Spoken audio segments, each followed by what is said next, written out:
With just 3 days to go until Italy elects a new government, Silvio Berlusconi has been wrapping up his campaign in Rome with his coalition allies, even though a previous conviction for fraud means he can't become Prime Minister himself. Matt Fry was there to see him in action. Matt. Well, John, you have to hand it to Silvio Berlusconi. The billionaire politician shows that he can still be a master of the dark arts of Italian politics. I was here 24 years ago when he cobbled together his first coalition with regional and far right-wing parties, and he's at it again. But this time he has cast himself as the elder statesman, the Yoda of Italian politics. Hadrian's temple was built by his adopted son, roughly 2,000 years ago, to commemorate the emperor's divine status. No divinity for the man they've all come to see today, but perhaps a stab at political eternity. Europe remembers Silvio Berlusconi mainly as a bad political joke with a criminal record. Many Italians now see him as saviour and kingmaker. Mr. Berlusconi, you're a convicted felon. Shouldn't you be in jail rather than in power? The smile uncracked, he turned his back, off to see the party chiefs with whom he wants to form Italy's next ruling coalition.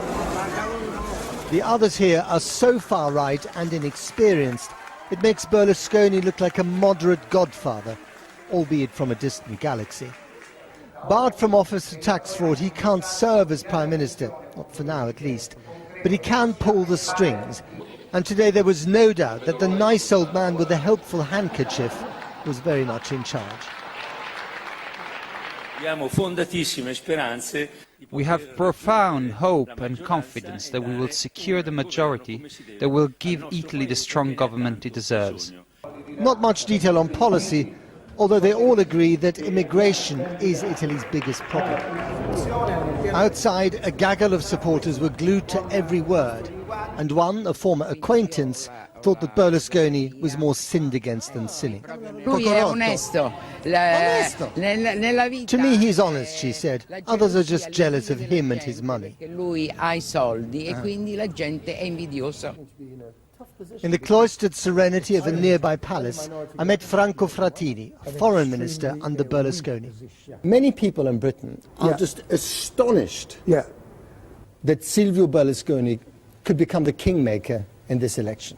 Yeah. He's a convicted felon. The point is very clear. He is now depicted like the person who is the main fighter against populism in Italy. It seems to me that it's clear Berlusconi wants to be against populism. Really? Yes, because it's by his history, by his character, is a man that likes to create a compromise. And then there's this. Frattini was in the room and Chancellor Merkel and then President Sarkozy shared a smirk about Berlusconi just before German pressure removed him from office. When you were there as foreign minister and you saw Sarkozy and Merkel laugh at him, what was going through your mind at that moment? Well, not only that they were very wrong, but they did not understand at all Italy, and the fact that they made a mistake is proved by the fact that Berlusconi is still there. So they underestimated him? Very much. He's got the last laugh? Very much. Yes, I think so. The politics of victimhood and trampled national pride. It's all the rage these days. Here, but not just here. And those forces are very powerful when the pitchforks are out against the establishment and the fever of insurrection sweeping across Europe. Now, the resurgence of movements inspired by fascism have been very much part of this chaotic electoral campaign in Italy. The combination of a struggling economy and the mass influx of migrants and refugees in recent years have created fertile ground for ultra-nationalistic rhetoric. Our reporter, Porrick O'Brien, has spent time with a tiny but ambitious political party called Casa Pound, which, in the name of fascism, is trying to make it into the parliament for the first time since Mussolini ruled Italy. We spent a week inside Italy's Casa Pound, a small fascist political party. We were expecting the militancy.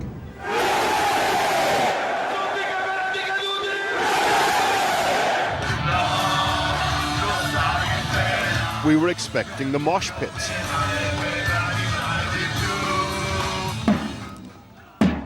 And of course, Mussolini. We were not expecting food banks, free medical checkups,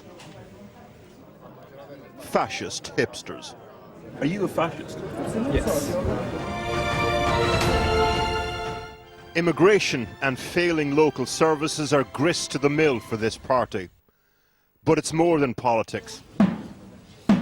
This is a movement, a family, a creed.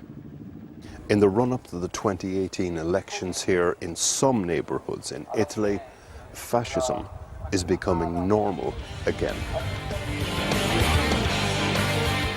The band Zeta Zero Alpha, Casa Pound, named after the poet Ezra Pound, was the brainchild of its lead singer, Gianluca Iannone. He's the face of the street movement. Simone De Stefano, the politician, the man in the suit.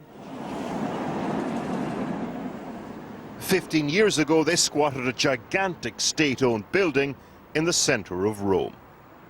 Think Berlin's squatting movement, think London's Occupy movement, except for fascists.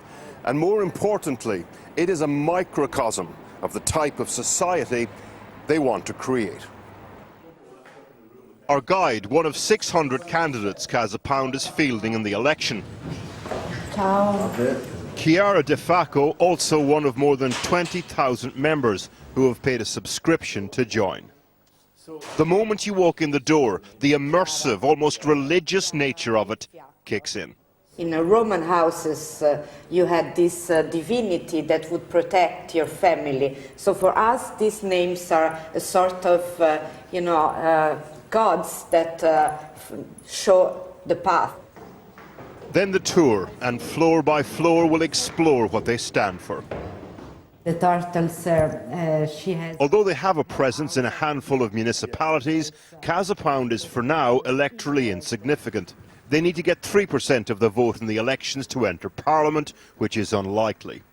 Their power, though, a uniquely immersive offer to young people in particular. In these rooms we have fascist hostel, so... A fascist hostel? Yes, like a youth hostel. Right. The politics, anti-globalisation, anti-capitalist, anti-EU, extreme nationalism. What's that one? You know, That's from Greece. that's from. Oh, is that Golden Dawn? There's a clothing brand. The models are activists. The gigs, heady mix of punk and politics. In the crowded field of the Italian far right, Casa Pound is a lifestyle, is meta-politics. Feels like an army barracks. Is that the But it's, aesthetic you know- you're going after here? They want to reinstate a mystical military vision of ancient Rome. The boardroom, a barracks. At rallies, the Roman salute. The 21st century add-on, fascist social services. There are 20 families living here. This is where family lives, Yeah. so they have different apartments. The criteria, though, you have to be Italian. But how Italian? So if an Italian person married an immigrant and they had a child, that family couldn't come and stay here? Not right now, no. Okay. No. So, the notion of the pure Italian at the top of the queue is at the heart of this experiment in fascist social policy. In order to be Italian, Yeah. you have to, have a legacy to this country.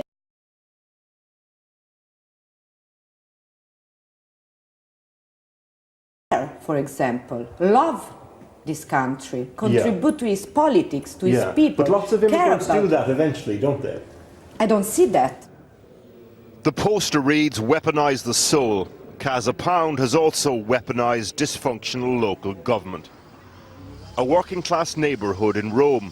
People who feel let down by local state institutions get treated like white Italian royalty. Food parcels, free checkups, fascist cardiologists. noi facciamo quello che praticamente il vecchio Partito Comunista ormai ha finito di fare.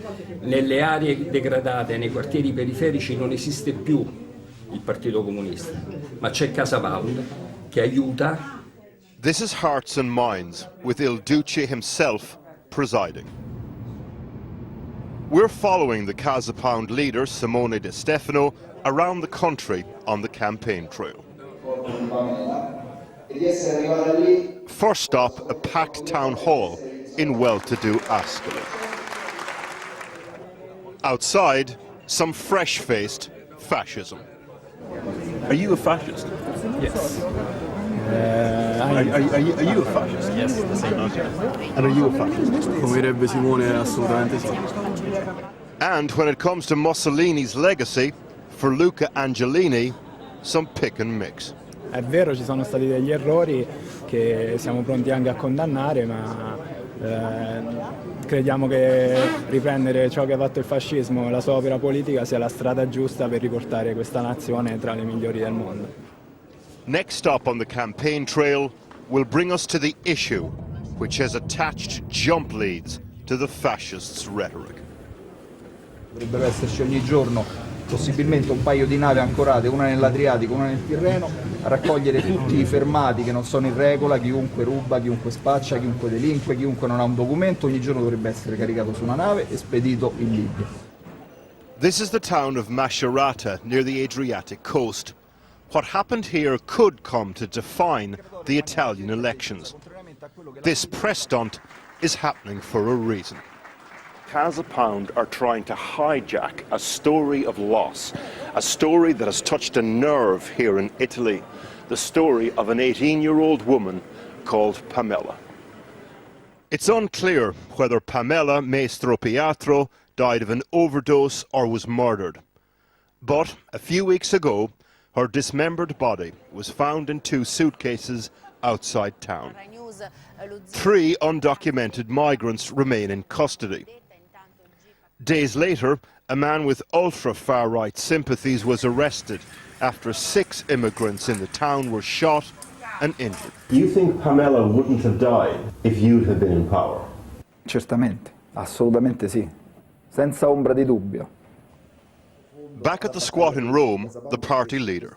In his fascist utopia, Pamela wouldn't have been on drugs, and the alleged perpetrators wouldn't have been in the country. For De Stefano, it's already case closed.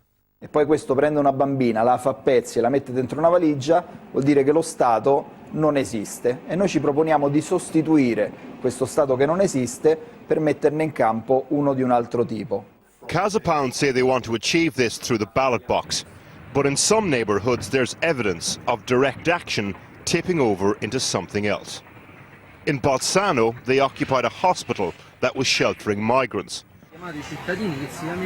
In Ostia last year, cleared the beaches of migrant hawkers. That's where you're crossing the line. That's the difference between you and other political parties. You're already starting to become law enforcement. And history teaches us a very painful lesson, doesn't it, about where that goes when fascist groups start doing that. Noi abbiamo il dovere, non il diritto, di difendere i nostri territori se lo Stato non esiste. Ovviamente noi chiediamo agli italiani di spedirci al governo e di mettere in campo quelle soluzioni che proponiamo, ma siamo presenti nei territori per dimostrare che ci sono ancora degli italiani che non si arrendono. See, this is the language of an army, not a political party. O lo Stato fa il suo lavoro o ci sarà qualcuno che dirà agli italiani noi siamo pronti a fare quello che lo Stato non fa, e quelli siamo noi. When it comes to the far right in Italian politics, it's a crowded field, and Casa Pound are still just small players. But they see themselves as the true inheritors of Mussolini's balcony. Part of their traction, a degree of nostalgia and revisionism around Italy's despot. On the other side of Piazza Venezia, a poster for a new mockumentary. The title, I'm Back. Warwick O'Brien reporting from here in Rome. And to be perfectly clear, this party is on the fringes. It will not run Italy, not even close. It may not even get into parliament. But its emergence is a symptom of a political landscape very much in flux and in crisis, high on anger against the economy, against the establishment, against immigration, and very low on trust in the institutions of democracy. That's Matt the Fry problem. in And Rome. that's all from here in Rome. Now back to London.